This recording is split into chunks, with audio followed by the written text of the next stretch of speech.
တချိန်ကမြသည်အချစ်ဆိုတာအရာအားလုံးကိုစွန့်လွတ်ထိုတောင်တန်တယ်လို့ယုံကြည်ခဲ့သူတို့လောက်ချစ်ခဲ့တယ်။သူမရဲ့အတိတ်ဘဝတွင်အချစ်ကိုမျက်စိကိုယ်စွာယုံကြည်ပြီးတင်မောင်ကိုအကန့်အသတ်မရှိချစ်ခဲ့တယ်။သူတက္ကသိုလ်ပညာရေးကိုထောက်ပံ့ပေးခဲ့ပြီးအစစ်မြင့်အိမ်ကြီးဈေးကြီးကားပြီးဝယ်ပေးခဲ့တယ်လို့ကိုပိုင်ကုမ္ပဏီတောင်သူ့လက်ထဲလွှဲအပ်ပေးခဲ့သည်။သူမက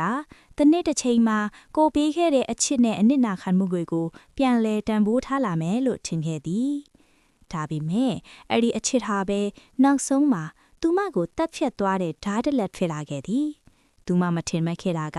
ကိုထင်ခဲ့တဲ့ဦးအတက်ရောင်ခွဲစိတ်မှုဟာတကယ်တော့စီစဉ်ပြီးသားနှလုံးအစားထိုးခွဲစိတ်မှုဖြစ်နေတာပါပဲ။ခွဲစိတ်ခန်းပေါ်မှာအကူညီမဲ့လဲရောင်းနေချိန်မှာရက်ဆက်တဲ့အမှန်တရားကိုသူမသိလိုက်ရသည်။ကိုတင်မောင်ကသူမရဲ့နှလုံးကိုသူ့ဘဝရဲ့အဖြူလမင်းလို့ခေါ်သူမရဲ့ညီမဖြစ်သူလှရီအကွက်ယူသွားဖို့စီစဉ်ထားတာဖြစ်ပါတယ်။